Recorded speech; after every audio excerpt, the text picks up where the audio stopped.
వర్ధంతిగా ఈ వర్ధంతి సమావేశంలో మనం అందరం కూడా పాల్పంచుకుంటున్నాం. మరి సుందరయ్య గారి ఆశయాలు చాలా గొప్ప ఆశయం.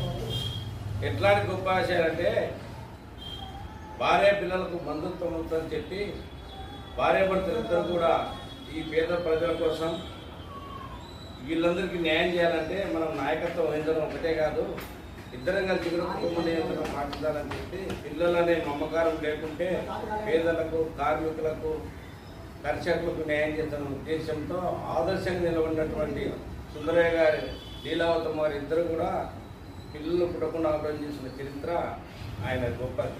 అందులోనే పార్లమెంట్ పోతేనే సైకిల్లో పోయాడు.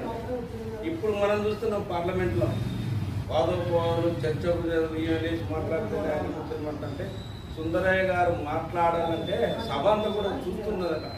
ఏం చెప్తాడు, ఏమి వింటాడు, ఏం సందేశం ఇస్తాడు, ఎక్కడ ప్రజా సమస్యలు ఉన్నాయి, ఎక్కడ రైతుల సమస్యలు ఉన్నాయి, ఎక్కడ వ్యవసాయ కార్మికుల సమస్యలు ఉన్నాయి, ఎక్కడ కార్మికుల సమస్యలు ఉన్నాయి, అసలు పేద ప్రజలు ఈ ప్రభుత్వాలు ఎట్లా చేయాలని ఏం చెప్తారో సుందరయ్య అనేవి పార్లమెంటులో చెప్పేటువంటి సుందరయ్య చెప్పే సందేశాన్ని వినాలంటే అటువంటి రోజుల్లో సుందరయ్య ఉత్తమ పార్లమెంటుగా ఇప్పుడు ఒక ఎంపీటీసీ, ఒక ఎంపీపీ అయితే పెద్ద బోర్డులు పెట్టుకుంటారు, ఏసీ రూములు కట్టించుకుంటారు, 100 ఎకరాలు ఆపరేషన్ చేసుకుంటారు. అటువంటి సుందరయ్య జీవితం ఆదర్శంగా ఈరోజు ఆయన మహానుభావుని మనమంతా ఈరోజు స్మరించుకున్నామంటే ఆయన చూపించిన మార్గంలోనే మనమందరం ఈరోజు బతుకుతున్నాం.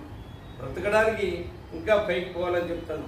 మరి ఆయన మాట్లాడే సందర్భంలో గతంలో చెప్పాడు, మరి నాగార్జున సాగర్ ప్రాజెక్టు కట్టే విషయంలో, అట్లాగే మన ప్రకాశం జిల్లా ప్యాకేజ్ కట్టడంలో కాలువలు తీస్తే ఎక్కడి నుంచి ఎక్కడ కాలువలు తీయాలా, ఎక్కడ చేస్తే అభివృద్ధి జరుగుతుంది, ఎక్కడైతే పాడి పంటలు దొరుకుతాయని చెప్పి మ్యాప్ ఆంధ్రప్రదేశ్కి మొత్తం గీసినవారు సుందరయ్య గారు. మరి పార్లమెంట్లో ఆయన మాట్లాడేటప్పుడు ప్రతిపక్షంలో ఉన్నటువంటి మనం, అధికారంలో కాంగ్రెస్ పార్టీ కూడా సుందరయ్యని రికార్డ్ చేసుకుంటున్నారంట అప్పటి టేప్ పెట్టుకొని. అటువంటి ఉత్తమ స్వభావం ఉన్నటువంటి మహానుభావుడు సుందరయ్య గారు. ఆయనను మనం స్మరించుకుంటున్నాం. ఆయన ఆశయం పెద్దది. ఆశయంలో మనమందరం కూడా ఆయన ఆశయం కోసం ఆయన వర్ధంతి సందర్భంగా ఆయనకు ఘనంగా నివాళులర్పిస్తూ రాబోయే రోజుల్లో కార్మికులు, కర్షకులు, పేదలందరూ ఐక్యమై ఈ కేంద్ర రాష్ట్ర ప్రభుత్వాలకు వ్యతిరేకంగా పోరుబాటు సాగించాలని చెప్పి ఈరోజు ఆయన ఇచ్చిన మాటను వాగ్దానంగా తీసుకోవాలని చెప్పి మీ ముందర వాగ్దానం చేయమని చెప్పి మీ అందరినీ కోరుతున్నాను.